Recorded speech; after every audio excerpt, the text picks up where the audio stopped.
राधे राधे। हरे कृष्ण। आप सभी को आज का दिन मंगलमय हो।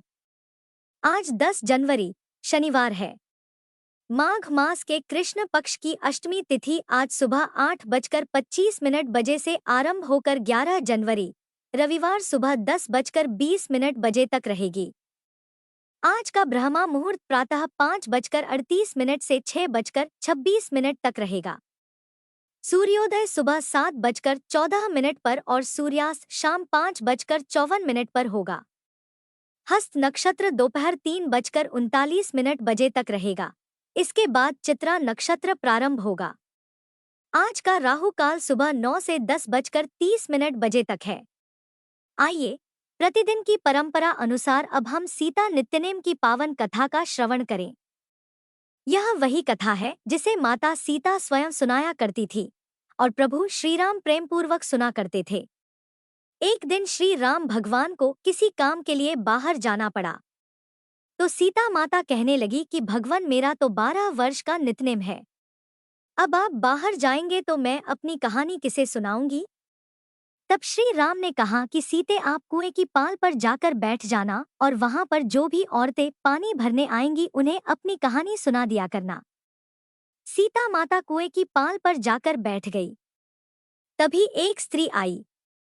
उसने रेशम की जरी की साड़ी पहन रखी थी और सोने का घड़ा ले रखा था। सीता माता उसे देखकर कहने लगी, बहन मेरा 12 वर्ष का नित्यनेम सुन लो। पर वह स्त्री बोली कि मैं तुम्हारा नित्यनेम सुनूंगी तो मुझे तो घर जाने में देर हो जाएगी और मेरी सास मुझसे झगड़ा करेगी। इसलिए उसने कहानी नहीं सुनी और अपने घर चली गई। लेकिन उसके घर जाते ही उसकी रेशम चरी की साड़ी फट गई। सोने का घड़ा मिट्टी के घड़े में बदल गया। सासू ने देखा तो पूछा, अरे बहू यह किसका दोष अपने सिर लेकर आ गई है? बहू बोली, माँ जी कुएं पर एक औरत बैठी थी। उसने अपनी कहानी सुनने के लिए कहा, लेकिन मैंने नहीं सुनी। शायद उसी का यह फल मुझे मिला है। बहू की बात सुनकर अगले दिन वही साड़ी और वही घड़ा लेकर सास कुएं की पाल पर गई। सास को वहीं पर सीता माता बैठी मिली तो माता सीता ने कहा, बहन मेरी कहानी सुन लीजिए। सासू बोली, एक बार छोड़ मैं तो 4 बार कहानी सुन लूंगी। तब सीता माता बोली, राम आए लक्ष्मण आए देश के पुजारी आए नित नेम का नेम लाए आओ राम बैठो राम तपी रसोई जीमो राम माखन मिश्री खाओ राम दूध पताशा पियो राम सूत के पलका मोठो राम शाल दुशाला पोठो राम शाल दुशाला ओढ़ो राम जब बोलूं राम ही राम राम सवारे सबके काम खाली घर भंडार भरेंगे सबका बीड़ा पार करेंगे श्री राम जय जय राम। सासू बोली, बहन कहानी तो बहुत अच्छी लगी। फिर कहानी सुनकर सासू घर चली गई और उसकी साड़ी फिर से रेशम जरी की बन गई। मिट्टी का घड़ा भी फिर वापस से सोने के घड़े में बदल गया। बहू ने देखा तो कहने लगी, सासू माँ आपने यह सब कैसे किया? सासू बोली, बहू तू दोष लगाकर आई थी और मैं अब दोष उतार कर आ रही हूँ। बहू ने पूछा कि माँ जी वह कुएं वाली स्त्री कौन है? सासू ने बताया कि वह तो सीता माता थी। वह पुराने से नया कर देती है, खाली घर में भंडार भर देती हैं। वह लक्ष्मी जी का वास घर में कर देती हैं और मनुष्य की जो भी इच्छा हो उसे पूर्ण कर देती हैं।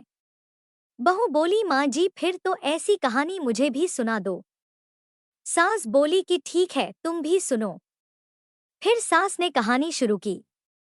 राम आए लक्ष्मण आए देश के पुजारी आए नित नेम का नेम लाए आओ राम बैठो राम तपी रसोई जीमो राम माखन मिश्री खाओ राम दूध बताशा पियो राम सूत के पलका मोठो राम शाल दुशाला पोठो राम शाल दुशाला ओढ़ो राम जब बोलूं राम ही राम राम सवारे सबके काम खाली घर भंडार भरेंगे सबका बेड़ा पार करेंगे बोलो श्री राम जय जय राम। कहानी सुनकर बहू बोली, माँ जी कहानी तो बहुत अच्छी है। सासू ने कहा, ठीक है अब से हम इस कहानी को रोज किया करेंगे। अब सास बहू रोज सवेरे उठती नहाती धोती और पूजा करने के बाद नित्यनेम की सीता माता की कहानी कहती। एक दिन की बात है, उनके यहाँ पड़ोस की एक औरत आई और बोली कि बहन जरा सी आँच तो देना। तो बहू बोली कि आँच तो अभी हमने जलाई ही नहीं। पड़ोसन बोली, तो फिर तुम सुबह 4 बजे से उठकर क्या कर रही हो? तो उन्होंने कहा कि हम तो सुबह सुबह उठकर पूजा करते हैं। फिर सीता माता की नितनेम की कहानी कहते हैं। पड़ोसन ने उनकी बात सुनकर फिर कहा कि सीता माता की कहानी कहने से तुम्हें क्या मिला। तब वे दोनों बोली कि सीता माता की कहानी कहने से घर में भंडार भर जाते हैं, सारे काम पूर्ण हो जाते हैं, मन की इच्छा भी पूरी होती है। पड़ोसन ने कहा, बहन अगर ऐसा है तब तो फिर मुझे भी कहानी सुना दो। तब बहू बोली कि ठीक है, तुम भी यह कहानी सुन लो। राम आए, लक्ष्मण आए, देश के पुजारी आए, नित नेम का नेम लाए। आओ राम बैठो राम, तपी रसोई जीमो राम, माखन मिश्री खाओ राम, दूध बताशा पियो राम, सूत के पलका मोठो राम, शाल दुशाला पोठो राम, शाल दुशाला ओढ़ो राम, जब बोलूं राम ही राम, राम सवारे सबके काम, खाली घर भंडार भरेंगे, सबका बेड़ा पार करेंगे, श्री राम जय जय राम। पड़ोसन ने इस कहानी को सुना तो कहने लगी, बहन कहानी तो बहुत अच्छी लगी। अब वह पड़ोसन भी नितनेम सीता माता की कहानी कहने लगी। कहानी कहने से सीता माता ने पड़ोसन के भी धन के भंडार भर दिए। देखते ही देखते अब तो पूरे मोहल्ले में नितनेम की कथा चल पड़ी और हर किसी की मनोकामना पूर्ण होने लगी। हे सीता माता, जैसे आपने उन सभी के भंडार भरे वैसे ही हमारे भी भरना। कहानी कहने वाले, सुनने वाले और हुंकार भरने वाले सबके भरना। सभी प्रेम से बोलिए सीता मैया की जय। माघ मास महात्म्य 7वां अध्याय। चित्रगुप्त ने उन दोनों के कर्मों की आलोचना करके दूतों से कहा कि बड़े भाई कुंडल को घोर नरक में डालो और बड़े भाई विकुंडल को स्वर्ग में ले जाओ जहां उत्तम भोग है।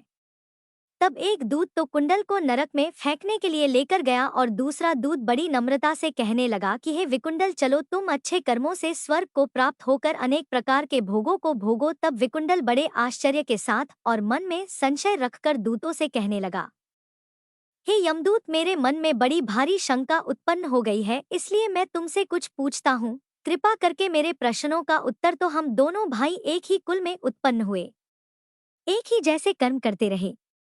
दोनों भाइयों ने भी कभी कोई भी शुभ काम नहीं किया। फिर एक को नरक क्यों और दूसरे को स्वर्ग किस कारण प्राप्त हुआ? मैं अपने स्वर्ग में आने का कोई भी कारण नहीं देखता। तब वह यमदूत बताने लगा कि हे विकुंडल, माता पिता पुत्र पत्नी भाई बहन से सब संबंध जन्म के कारण होते हैं और जन्म कर्म को भोगने के लिए ही प्राप्त होता है। जिस प्रकार एक वृक्ष पर अनेक पक्षियों का आगमन होता है, उसी तरह इस संसार में पुत्र, भाई, माता पिता का भी संगम होता है। इनमें से जो जैसे जैसे कर्म करता है वैसे ही फल भोगता है। तुम्हारा भाई तो अपने पाप कर्मों से नरक में गया और तुम अपने पुण्य कर्म के कारण स्वर्ग में जा रहे हो। तब विकुंतल ने आश्चर्य से पूछा कि हे यमदूत, मैंने तो आज जन्म कोई भी धर्म का कार्य नहीं किया, सदैव अपने भाई के समान ही पाप कर्मों में लीन रहा। मैं अपने पुण्य के कोई भी कर्म को नहीं जानता।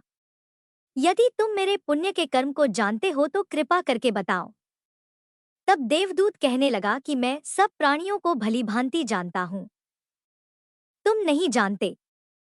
सुनो, हरिमित्र का पुत्र सुमित्र नाम का एक ब्राह्मण था, जिसका आश्रम यमुना नदी के दक्षिणोत्तर दिशा में था। उसके साथ जंगल में ही तुम्हारी मित्रता हो गई थी और उसके साथ तुमने 2 बार माघ मास में श्री यमुना जी में स्नान किया था। पहली बार स्नान करने से तुम्हारे सब पाप नष्ट हो गए और दूसरी बार स्नान करने से तुमको स्वर्ग प्राप्त हो गया। सो हे वैश्य, तुमने 2 बार माघ में स्नान किया, इसी के पुण्य के फल से तुमको स्वर्ग प्राप्त हुआ और तुम्हारा भाई नरक को प्राप्त हुआ। श्री दत्तात्रेय जी कहने लगे, इस प्रकार वह भाई के दुखों से अति दुखी होकर नम्रता पूर्वक मीठे वचनों से दूतों से कहने लगा, हे दूतों, सज्जन पुरुषों के साथ 7 पग चलने से मित्रता हो जाती है और यह कल्याणकारी भी होती है। मित्र प्रेम की चिंता न करते हुए तुम मुझको बस इतना बताने की कृपा करो कि कौन से कर्म से मनुष्य यमलोक को प्राप्त नहीं होता, क्योंकि तुम तो सर्वज्ञ हो। प्रिय श्रोताओं, माघ मास महात्म्य के अध्याय में बस आज इतना ही। इसके आगे की कथा आप हमेशा की तरह अगले अध्याय में सुनिएगा। अब आज पहले सुनिए भागवत कथा का आज का अध्याय। श्री सूत जी कहते हैं, इसके बाद पांडव श्री कृष्ण के साथ जलांजलि के इच्छुक मरे हुए स्वजनों का तर्पण करने के लिए स्त्रियों को आगे करके गंगा तट पर गए। वहां उन सब ने मृत बंधुओं को जलदान दिया और उनके गुणों का स्मरण करके बहुत विलाप किया। इसके बाद भगवान के चरण कमलों की धूल से पवित्र गंगाजल में पुनः स्नान किया। वहां अपने भाइयों के साथ कुरुपति महाराज युधिष्ठिर, धृतराष्ट्र पुत्र शोक से व्याकुल गांधारी, कुंती और द्रौपदी सब बैठकर मरे हुए स्वजनों के लिए शोक करने लगे। भगवान श्री कृष्ण ने धौम्य आदि मुनियों के साथ उनको सांत्वना दी और समझाया कि संसार के सभी प्राणी काल के अधीन है, मृत्यु से कोई बच नहीं सकता। इस प्रकार श्री कृष्ण ने अजात शत्रु महाराज युधिष्ठिर को उनका वह राज्य जो धूर्तों ने छल से छीन लिया था वापस दिलाया और द्रौपदी के केशों का स्पर्श करने से जिनकी आयु क्षीण हो गई थी उन दुष्ट राजाओं का वध कराया। साथ ही युधिष्ठिर के द्वारा उत्तम सामग्रियों से तथा पुरोहितों से 3 अश्वमेध यज्ञ कराए। इस प्रकार युधिष्ठिर के पवित्र यश को 100 यज्ञ प्रदान करने वाले इंद्र के यश की तरह सब ओर फैला दिया। इसके बाद भगवान श्री कृष्ण ने वहां से जाने का विचार किया। उन्होंने इसके लिए पांडवों से विदा ली और व्यास जी आदि ब्राह्मणों का सत्कार किया। उन लोगों ने भी भगवान का बड़ा ही सम्मान किया। इसके बाद सात्यकी और उद्धव के साथ द्वारका जाने के लिए वे रथ पर सवार हो गए। उसी समय उन्होंने देखा कि उत्तरा भय से विवल होकर सामने से दौड़ी चली आ रही है। उत्तरा ने कहा, देवाधिदेव जगदीश्वर, आप तो महायोगी हैं, आप मेरी रक्षा कीजिए। आपके अलावा इस लोक में मुझे अभय देने वाला और कोई नहीं है, क्योंकि यहाँ सभी परस्पर एक दूसरे की मृत्यु के कारण बन रहे हैं। प्रभु, आप तो सर्वशक्तिमान है। यह दहकते हुए लोहे का बाण मेरी ओर दौड़ा चला आ रहा है। स्वामिन, यह भले ही मुझे जला डाले परंतु मेरे गर्भ को नष्ट ना करें, ऐसी कृपा कीजिए। सूत जी कहते हैं, भक्तवत्सल भगवान श्री कृष्ण उसकी बात सुनते ही जान गए कि अश्वत्थामा ने पांडवों के वंश को निर्बीज करने के लिए ही ब्रह्मास्त्र का प्रयोग किया है। शौनक जी, उसी समय पांडवों ने भी देखा कि जलते हुए 5 बाण हमारी ही ओर आ रहे हैं, इसलिए उन्होंने भी अपने अस्त्र उठा लिए। सर्वशक्तिमान भगवान श्री कृष्ण ने अपने अनन्य प्रेमियों पर शरणागत भक्तों पर बहुत बड़ी विपत्ति आई जानकर अपने निज अस्त्र सुदर्शन चक्र से उन निज जनों की रक्षा की। योगेश्वर श्री कृष्ण समस्त प्राणियों के हृदय में विराजमान आत्मा है। उन्होंने उत्तरा के गर्भ को पांडवों के वंश परंपरा चलाने के लिए अपनी माया के कवच से ढक लिया। शक जी, यद्यपि ब्रह्मास्त्र अमोघ है और उसके निवारण का कोई उपाय भी नहीं है, फिर भी भगवान श्री कृष्ण के तेज के सामने आकर वह शांत हो गया। यह कोई आश्चर्य की बात नहीं समझनी चाहिए, क्योंकि भगवान तो सर्वश्चर्यमय हैं। वे ही अपनी नित्य शक्ति माया से स्वयं अजन्मा होकर भी इस संसार की सृष्टि, रक्षा और सहार करते हैं। जब भगवान श्री कृष्ण वहां से जाने लगे तब ब्रह्मास्त्र की ज्वाला से मुक्त अपने पुत्रों के और द्रौपदी के साथ सती कुंती ने भगवान श्री कृष्ण की इस प्रकार स्तुति की। कुंती ने कहा, आप समस्त जीवों के बाहर और भीतर एक रस स्थित है, फिर भी इंद्रियों और वृत्तियों से देखे नहीं जाते, क्योंकि आप प्रकृति से परे आदि पुरुष परमेश्वर हैं।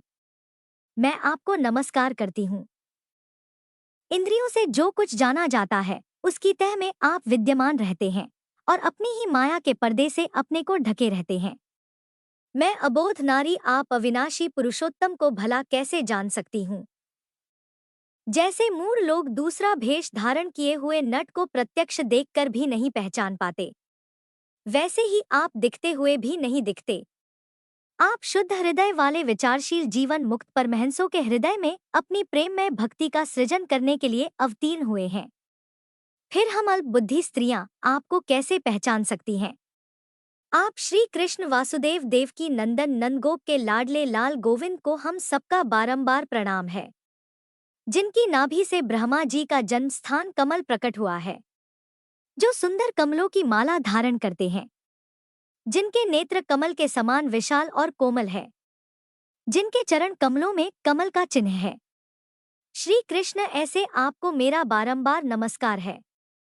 हे ऋषिकेश, जैसे आपने दुष्ट कंस के द्वारा कैद की हुई और चिरकाल से शोकग्रस्त देवकी की रक्षा की थी, वैसे ही पुत्रों के साथ मेरी भी आपने बार बार विपत्तियों से रक्षा की है। आप ही हमारे स्वामी हैं, आप सर्वशक्तिमान हैं। श्री कृष्ण, कहाँ तक गिनाऊं। विष से लक्ष्य ग्रह की भयानक आग से हिडिंबा आदि राक्षसों की दृष्टि से दुष्टों की दत्त सभा से वनवास की विपत्तियों से और अनेक बार के युद्धों में अनेक महारथियों के शस्त्रास्त्रों से और अभी अभी इस अश्वत्थामा के ब्रह्मास्त्र से भी आपने ही हमारी रक्षा की है। हे जगतगुरु, हमारे जीवन में सर्वदा पद पद पर विपत्तियां आती रहे, क्योंकि विपत्तियों में ही तो निश्चित रूप से आपके दर्शन हुआ करते हैं और आपके दर्शन हो जाने पर फिर जन्म मृत्यु के चक्कर में नहीं आना पड़ता। ऊंचे कुल में जन्म, ऐश्वर्य, विद्या और संपत्ति के कारण जिसका घमंड बढ़ रहा है, वह मनुष्य तो आपका नाम भी नहीं ले सकता, क्योंकि आप तो उन लोगों को दर्शन देते हैं जो अकिंचन हैं। आप निर्धनों के परम धन हैं। माया का प्रपंच आपका स्पर्श भी नहीं कर सकता। आप अपने आप में ही विहार करने वाले परम शांत स्वरूप हैं। आप ही केवल मोक्ष के अधिपति हैं। आपको मैं बारंबार नमस्कार करती हूँ। मैं आपको अनादि अनंत सर्वव्यापक सबके नियंता काल रूप परमेश्वर समझती हूँ। संसार के समस्त पदार्थ और प्राणी आपस में टकराकर विषमता के कारण परस्पर विरुद्ध हो रहे हैं, परंतु आप सब में समान रूप से विचर रहे हैं। भगवान, आप जब मनुष्यों की सी लीला करते हैं, तब आप क्या करना चाहते हैं, यह कोई नहीं जानता। आपका कभी कोई ना प्रिय है ना ही अप्रिय। आपके संबंध में लोगों की बुद्धि भी विषम ही हुआ करती है। आप विश्व के आत्मा है, विश्वरूप है। न आप जन्म लेते हैं और न कर्म ही करते हैं। फिर भी पशु पक्षी, मनुष्य, ऋषि, जलचर आदि में आप जन्म लेते हैं और उन योनियों के अनुरूप दिव्य कर्म भी करते हैं। यह आपकी लीला ही तो है।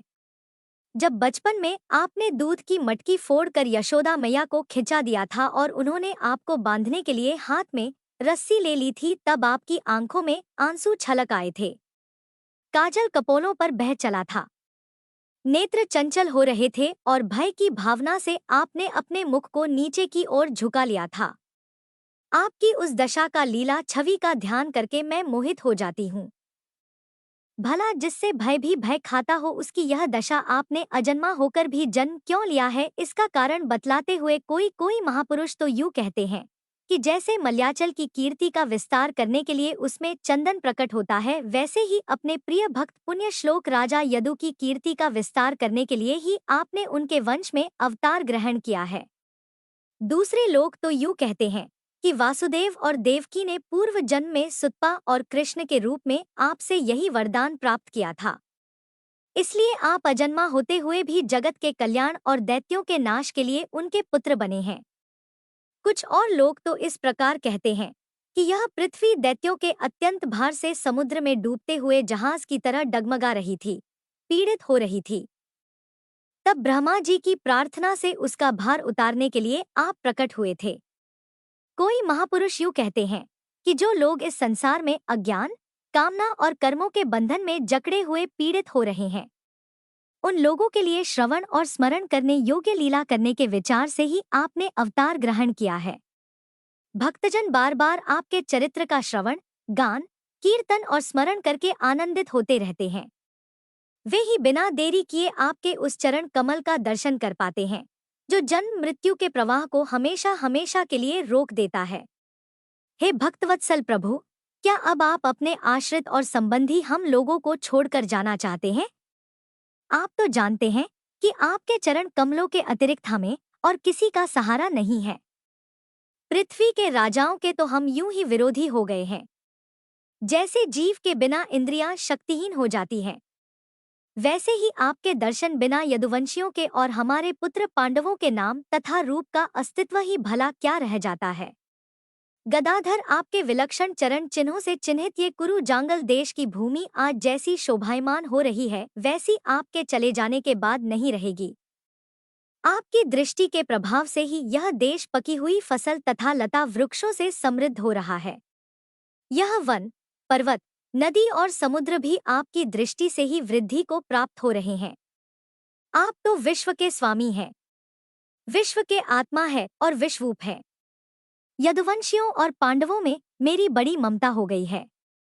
आप कृपा करके स्वजनों के साथ जोड़े हुए इस स्नेह की दृढ़ फांसी को काट दीजिए। श्री कृष्ण जैसे गंगा की अखंड धारा समुद्र में गिरती रहती है, वैसे ही मेरी बुद्धि किसी दूसरी ओर ना जाकर आपसे ही निरंतर प्रेम करती रहे। श्री कृष्ण अर्जुन के प्यारे सखा यदुवंश शिरोमणि, आप पृथ्वी के भार रूप राजवेश धारी दैत्यों को जलाने के लिए अग्नि स्वरूप हैं। आपकी शक्ति अनंत है। गोविंद, आपका यह अवतार गौ ब्राह्मण और देवताओं का दुख मिटाने के लिए ही है।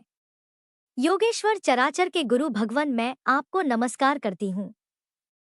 श्री सूत जी कहते हैं, इस प्रकार कुंती ने बड़े मधुर शब्दों में भगवान की अधिकांश लीलाओं का वर्णन किया।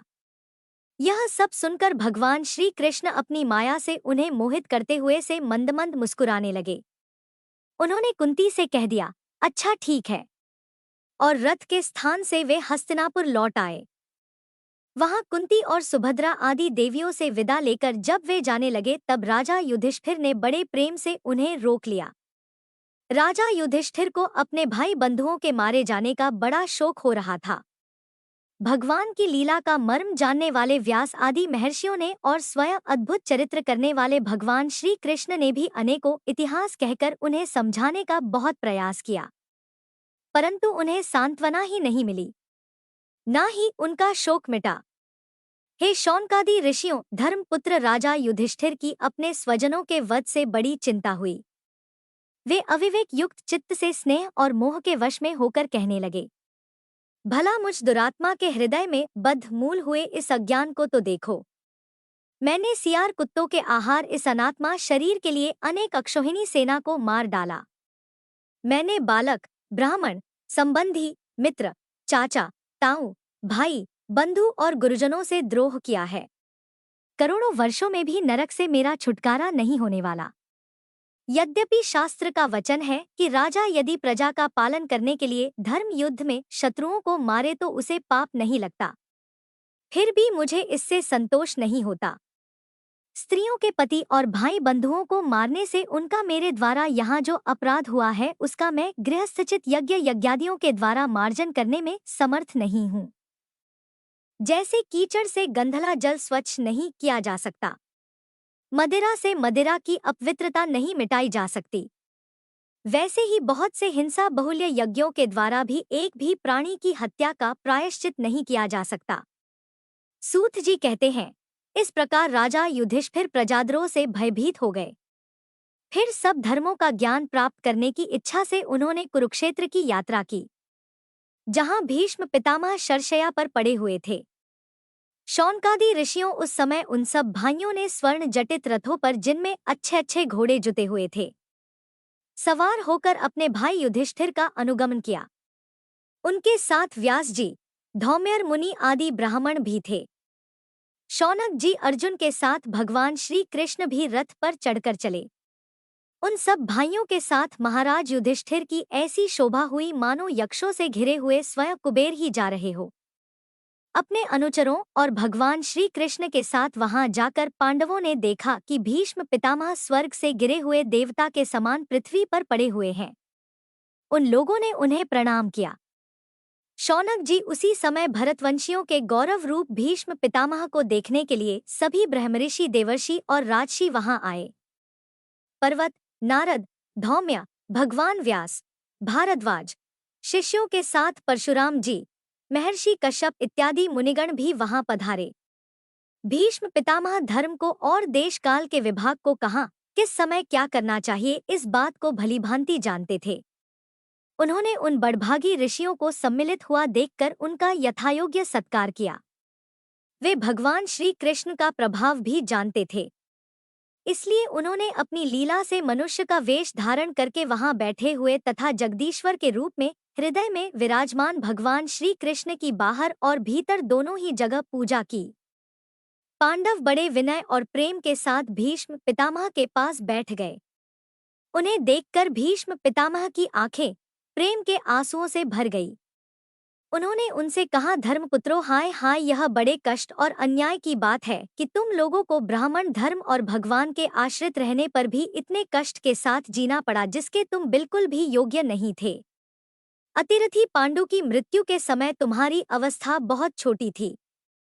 उन दिनों तुम लोगों के लिए कुंती रानी को और साथ साथ तुम्हें भी बार बार बहुत से कष्ट सहने पड़े। जिस तरह बादल वायु के वश में रहते हैं, वैसे ही लोकपालों के सहित सारा संसार काल भगवान के अधीन है। मैं समझता हूँ कि तुम लोगों के जीवन में ये जो भी अप्रिय घटनाएं घटित हुई हैं, वह सब उन्हीं की लीला है।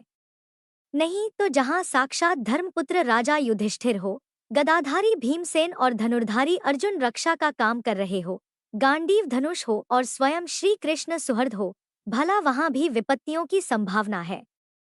ये कालरूप श्री कृष्ण कब क्या करना चाहते हैं, इस बात को कभी कोई नहीं जानता। बड़े बड़े ज्ञानी भी इसे जानने की इच्छा करके मोहित हो जाते हैं। युधिष्ठिर, संसार की यह सब घटनाएं ईश्वर की इच्छा के ही अधीन है। उसी का अनुसरण करके तुम इस अनाथ प्रजा का पालन करो, क्योंकि अब तुम ही इसके स्वामी और इसे पालन करने में समर्थ हो। यह श्री कृष्ण साक्षात भगवान है। यह सबके आदिरण और परम पुरुष नारायण है। अपनी माया से लोगों को मोहित करते हुए ये यदुवंशियों में छिपकर लीला कर रहे हैं। इनका प्रभाव अत्यंत गूढ़ और रहस्यमय है। युधिष्ठिर उसे भगवान शंकर, देवर्षि नारद और स्वयं भगवान कपिल ही जानते हैं, जिन्हें तुम अपना बड़ा ममेरा भाई, प्रेम मित्र और सबसे बड़ा हेतु मानते हो, और जिन्हें तुमने प्रेमवश अपना मंत्री, दूत और यहाँ तक कि सारथी बनाने तक में संकोच नहीं किया, वे स्वयं परमात्मा हैं। इन सर्वात्मा समदर्शी अद्वितीय अहंकार रहित और निष्पाप परमात्मा में उन ऊंचे कार्यों के कारण कभी किसी प्रकार की विषमता नहीं होती। युधिष्ठिर, इस प्रकार सर्वत्र सम होने पर भी देखो तो सही वे अपने अनन्य प्रेमी भक्तों पर कितनी कृपा करते हैं। यही कारण है कि ऐसे समय में जबकि मैं अपने प्राणों का त्याग करने जा रहा हूँ, इन भगवान श्री कृष्ण ने मुझे साक्षात दर्शन दिया है। भगवत परायण योगी पुरुष भक्ति भाव से इनमें अपना मन लगाकर और वाणी से इनके नाम का कीर्तन करते हुए शरीर का त्याग करते हैं और कामनाओं से तथा कर्म के बंधन से छूट जाते हैं। वे ही देवदेव भगवान अपने प्रसन्न हास्य और रक्त कमल के समान अरुण नेत्रों से उल्लसित मुख वाले चतुर्भुज रूप से जिसका और लोगों को केवल ध्यान में ही दर्शन होता है, तब तक यहीं स्थित रहकर प्रतीक्षा करें जब तक कि मैं इस शरीर का त्याग ना कर दूं। सूत जी कहते हैं, युधिष्ठिर ने उनकी यह बात सुनकर शरशैया पर सोए हुए भीष्म पितामह से बहुत से ऋषियों के सामने ही नाना प्रकार के धर्मों के संबंध में अनेकों रहस्य पूछे। धर्म, अर्थ, काम और मोक्ष, इन चारों पुरुषार्थों का तथा इनकी प्राप्ति के साधनों का अनेकों उपाख्यान और इतिहास सुनाते हुए विभाग वर्णन श्री भीष्म पितामह जी ने किया। भीष्म पितामह इस प्रकार धर्म का प्रवचन कर ही रहे थे कि वह उत्तरायण का समय आ पहुंचा, जिसे मृत्यु को अपने अधीन रखने वाले भगवत परायण योगी लोग चाहा करते हैं। उस समय हजारों रथियों के नेता भीष्म पितामह ने वाणी का संयम करके मन को सब ओर से हटाकर अपने सामने स्थित आदि पुरुष भगवान श्री कृष्ण में लगा दिया। भगवान श्री कृष्ण के सुंदर चतुर्भुज विग्रह पर उस समय पीताम्बर फहरा रहा था। भीष्म जी की आंखें उसी पर एकटक लग गई। उनको शस्त्रों की चोट से जो पीड़ा हो रही थी वो तो भगवान के दर्शन मात्र से ही तुरंत दूर हो गई और भगवान के विशुद्ध धारणा से उनके जो कुछ भी अशुभ शेष थे वे सभी नष्ट हो गए। अब शरीर छोड़ने के समय उन्होंने अपनी समस्त इंद्रियों के वृत्ति विलास को रोक दिया और बड़े प्रेम से भगवान की स्तुति की।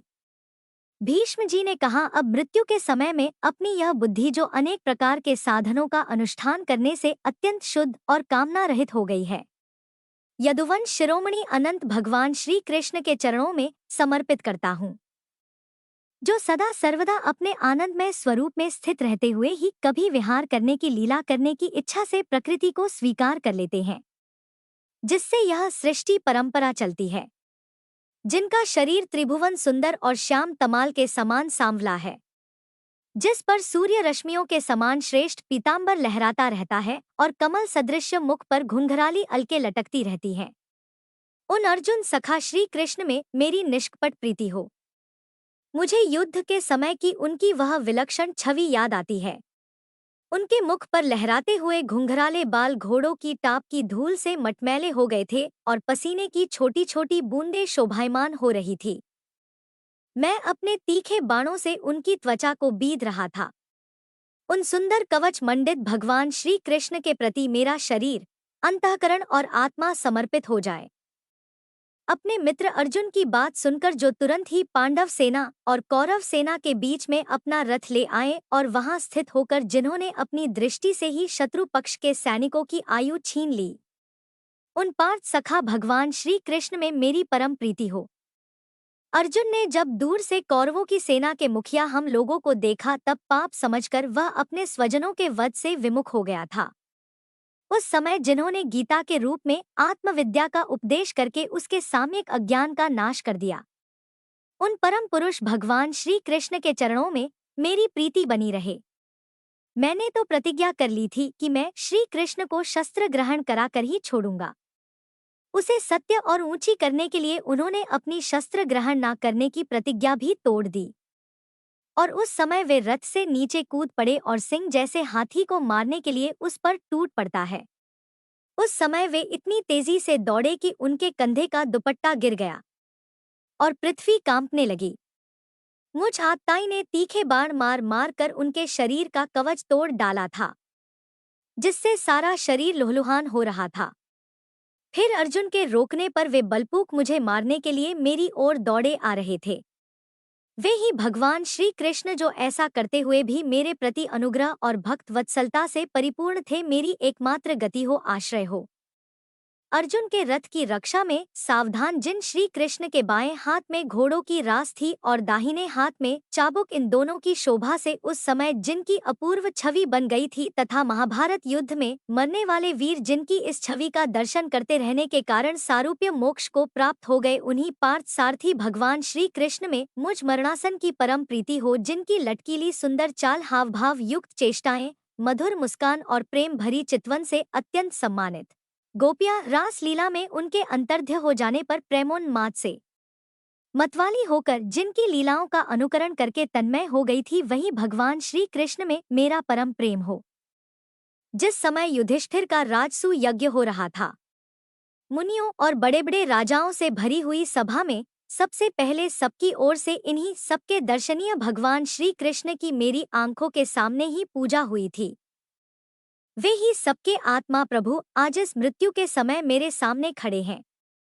जैसे एक ही सूर्य अनेकों आंखों से अनेक रूपों में दिखते हैं, वैसे ही अजन्मा भगवान श्री कृष्ण अपने ही द्वारा रचित अनेक शरीरधारियों के हृदय में अनेक रूप से जान पड़ते हैं। वास्तव में तो वे एक और सबके हृदय में विराजमान है ही।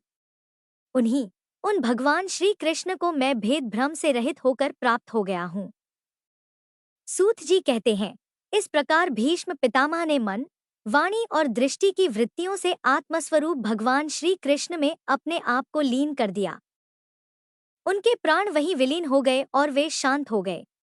उन्हें अनंत भ्रम में लीन जानकर सब लोग वैसे ही चुप हो गए जैसे दिन के बीत जाने पर पक्षियों का कलरव शांत हो जाता है।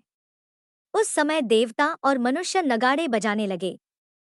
साधु स्वभाव के राजा उनकी प्रशंसा करने लगे और आकाश से पुष्पों की वर्षा होने लगी। शौनक जी युधिष्ठिर ने उनके मृत शरीर की अंत्येष्टिक क्रिया कराई और कुछ समय के लिए वे शोकमग्न हो गए। उस समय मुनियों ने बड़े आनंद से भगवान श्री कृष्ण की उनके रहस्यमय नाम ले लेकर स्तुति की। इसके बाद अपने हृदय को श्री कृष्णमय बनाकर वे अपने अपने आश्रमों को वापस लौट गए। इसके बाद भगवान श्री कृष्ण के साथ युधिष्ठिर भी हस्तिनापुर चले आए और उन्होंने वहां अपने चाचा धृतराष्ट्र और तपस्विनी गांधारी को ढांढस बंधाया। फिर धृतराष्ट्र की आज्ञा और भगवान श्री कृष्ण की अनुमति से समर्थ राजा युधिष्ठिर अपने वंश परंपरागत साम्राज्य का धर्म पूर्वक शासन करने लगे। हरे कृष्णा। आज की भागवत कथा में बस इतना ही। इसके आगे का अध्याय आप सभी कल सुनिएगा। अब सुनिए लप्स और तपसी की कहानी। एक बार एक लप्स था, एक तपसी था। तपसी हमेशा भगवान की तपस्या में लीन रहता था। लप्सी रोजाना 1.25 शेर की लापसी बनाकर भगवान को भोग लगाकर जीम लेता था।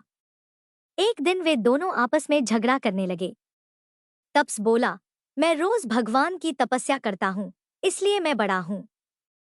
लप्स बोला, मैं रोज भगवान को 1.25 शेर लापसी का भोग लगाता हूँ, इसलिए मैं बड़ा हूँ। नारद जी वहां से गुजर रहे थे। दोनों को झगड़ा करता देख उनसे पूछा कि तुम दोनों झगड़ा क्यों कर रहे हो। तब लप्स ने खुद को बड़ा होने का कारण बताया और तपसी ने भी खुद को बड़ा होने का कारण नारद जी को बताया। सुनकर नारद जी बोले, तुम्हारा फैसला तो मैं कर दूंगा। दूसरे दिन लपसी और तप स्नान कर अपनी रोज की भक्ति करने आए तो नारद जी ने छुपकर 1.25 करोड़ की एक एक अंगूठी उन दोनों के आगे रख दी। तपसी की नजर जब अंगूठी पर पड़ी तो उसने चुपचाप अंगूठी उठाकर अपने नीचे दबा ली। उधर लपसी की नजर भी अंगूठी पर पड़ी लेकिन उसने ध्यान नहीं दिया और भगवान को भोग लगाकर लापसी खाने लगा। नारद जी जब सामने आए तो दोनों ने पूछा, बताइए नारद जी, हम दोनों में से कौन बड़ा है? तब नारद जी ने तप से खड़ा होने को कहा। वह खड़ा हुआ तो उसके नीचे दबी हुई अंगूठी दिखाई पड़ी।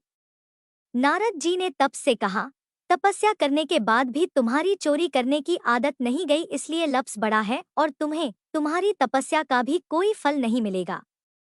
तब तपसी शर्मिंदा होकर क्षमा मांगने लगा। उसने नारद जी से पूछा, नारद जी, मेरी तपस्या का फल फिर मुझे कैसे मिलेगा? तब देवर्षि नारद जी ने बताया, अगर कोई गाय और कुत्ते की रोटी नहीं बनाएगा तो फल तुझे मिलेगा। अगर कोई ब्राह्मण को जमाकर दक्षिणा नहीं देगा तो फल तुझे मिलेगा। अगर कोई साड़ी के साथ ब्लाउज नहीं देगा तो फल तुझे मिलेगा। अगर कोई दिए से दिया जलाएगा तो फल तुझे मिलेगा।